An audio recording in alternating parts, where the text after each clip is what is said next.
Hello student, I Dr. Roshan Loya from Malvi College, Intermediate Section, Department of Commerce. Last class में हम लोग ने financial management के बारे में, उसका meaning, objective and role of financial management के बारे में डिस्कस किया था।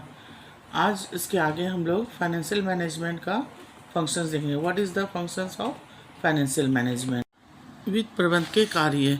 वित्त प्रबंध के कार्य का अर्थ है कि हमारे व्यवसाय में पर्याप्त मात्रा में वित्त की उपलब्धता होनी चाहिए ताकि जो भी हमारा व्यवसाय का उद्देश्य है वो पूरा हो सके, और जब भी हमारे व्यवसाय में वित्त की आवश्यकता हो तो हम लोग उसे उपलब्ध करा सकें। इसमें पहला पॉइंट है फॉरकास्टिंग ऑफ फाइनेंस, यानी वित्त का पूर्व अनुमान। इसमें हम लोग सबसे पहले पॉइंट में ये देखेंगे कि हम लोग पूर्व अनुमान लगाते हैं कि किसी भी व्यवसाय को चलाने के लिए हमें कितनी मात्रा में वित्त की आवश्यकता है। इसमें दो तरह का व्यवसाय हो सकता है। एक तो नया व्यवसाय हो सकता है या फिर एक जो पहले से स्थापित व्यवसाय भी हो सकता है। नए व्यवसाय में हमें अधिक मात्रा की पूंजी की आवश्यकता पड़ेगी क्योंकि हमें इसमें बहुत सारी चीज़ों का क्रय करना होता है, और अगर हमारा व्यवसाय पहले से चालू है तो इसमें हम लोग बहुत से टेक्निक का प्रयोग करते हैं कि हमें व्यवसाय की क्या आवश्यकता है। उसके लिए हम लोग स्टैटिस्टिक्स, मैथमेटिकल और अकाउंटिंग प्रोसेस का प्रयोग करते हैं। नेक्स्ट पॉइंट है इसमें फाइनेंशियल प्लानिंग, वित्तीय नियोजन। ये दूसरा इम्पॉर्टेंट पॉइंट है जिसमें हम लोग वित्त से संबंधित नियोजन बनाते हैं। इसमें मुख्य रूप से 3 भाग में इसको बांटा गया है। पहला कि वित्त से संबंधित हमारा क्या उद्देश्य होगा, दूसरा वित्त से संबंधित क्या हमारी कार्यविधि होगी, और तीसरा वित्त से संबंधित हमारा क्या नीति होगी। और जब हम लोग वित्तीय नियोजन करते हैं तो इसमें दोनों प्रकार के नियोजन को शामिल किया जाता है, long term planning and short term planning. Long term planning होता है कैपिटल एक्सपेंडिचर के लिए, और शॉर्ट टर्म प्लानिंग होता है बजट से रिलेटेड होता है। नेक्स्ट पॉइंट इज़, जो इम्पोर्टेंट पॉइंट है, कि हमारा प्रोक्योरमेंट ऑफ फंड्स, कोषों का अधिप्राप्ति, यानी कि जो व्यवसाय में हमारे पास जो भी पूंजी की व्यवस्था करेंगे उसका कहाँ से उपलब्ध होगा। इसके लिए हमें लॉन्ग टर्म और शॉर्ट टर्म दोनों तरह की पूंजी की आवश्यकता होगी। इसमें किसका कितना प्रपोर्शन होगा उसको हम लोग निर्धारित करते हैं, और कैपिटल स्ट्रक्चर का निर्माण करते हैं कि हमारा शेयर्स, डिवेंचर्स या लोन, रिटेन्ड प्रॉफिट, इन सब से कितनी मात्रा में हम लोग इसको यूज़ करेंगे व्यवसाय के लिए। Next fourth point is financial decision, वित्तीय निर्णय। इसके अंदर हम लोग हमारे जो वित्तीय का स्रोत होता है, वो जो वित्त को हम लोग प्राप्त करते हैं व्यवसाय के लिए, उससे संबंधित निर्णय लेते हैं कि हमारे पास कौन सा पूंजी उपयुक्त होगा ज़्यादा, जिसे हम लोग व्यवसाय के लिए प्रयोग करें। क्योंकि व्यवसाय में जो भी हम लोग पूंजी उपलब्ध कराते हैं उस पर भी लागतें आती हैं, या फिर उस पर ऋण कितना लग रहा है ये देखना होता है।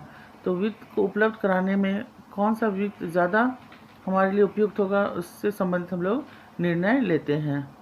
फिफ्थ पॉइंट, इन्वेस्टमेंट डिसीजन, विनियोग निर्णय। विनियोग निर्णय के अंतर्गत हम लोग ये निर्णय लेते हैं कि हमें लॉन्ग टर्म इन्वेस्टमेंट और शॉर्ट टर्म इन्वेस्टमेंट में कितना फाइनेंस इन्वेस्ट करना है। लॉन्ग टर्म इन्वेस्टमेंट में हम लोग फिक्स एसेट्स परचेज करने के लिए पूंजी लगाते हैं, और शॉर्ट टर्म के लिए हम लोग करंट एसेट्स परचेज करने के लिए अपने फंड का इन्वेस्टमेंट करते हैं। इसमें जब फिक्स एसेट्स में हम लोग परचेज करते या इन्वेस्ट करते हैं तो उसमें ये भी देखना होता है कि उस पर डेप्रिसिएशन कितना आएगा, और उसके बाद हम लोग उसके लिए व्यवस्था भी रखना होगा कि जब एक समय के बाद जब हमारा एसेट्स ये जब काम नहीं करेगा उसके बदले में दूसरा नया परचेज की व्यवस्था भी रखनी होती है। और नेक्स्ट पॉइंट इसमें है मैनेजमेंट ऑफ इनकम, आय का प्रबंध।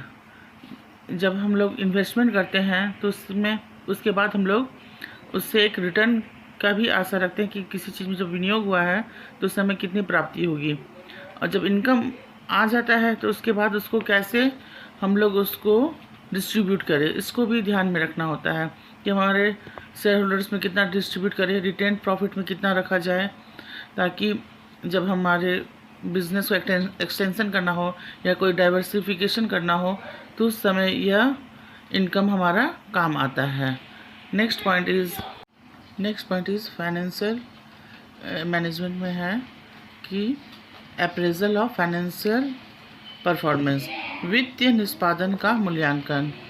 एक अवधि के बाद हम लोग अपने व्यवसाय में जो इन्वेस्ट किए हैं उसका फाइनेंस का से संबंधित मूल्यांकन करते हैं कि जो भी हम लोग व्यवसाय में पैसा लगाए हैं या वित्त का प्रयोग किए हैं उसका मूल्यांकन करते हैं, और मूल्यांकन करने के लिए हम लोग कई उपकरणों और तकनीकों का प्रयोग करते हैं। And next point is last one is this is also last and important point is financial control, वित्तीय नियंत्रण। जब हम लोग मूल्यांकन करने के बाद देखते हैं कि हमारे व्यवसाय में जो भी वित्त का प्रयोग है वो सही रूप से हुआ है कि नहीं, और इसमें कोई डेविएशन तो नहीं आया है, अगर आया है तो उन कारणों का पता लगाएंगे और उसे नियंत्रित करेंगे। फाइनेंशियल कंट्रोल करने के लिए हमारे पास कई प्रकार के बजट का हम लोग प्रयोग करते हैं, जैसे financial budget, cash budget, flexible budget, ये सब का हम लोग फाइनेंशियल कंट्रोल करने के लिए बजटों का इस्तेमाल करते हैं।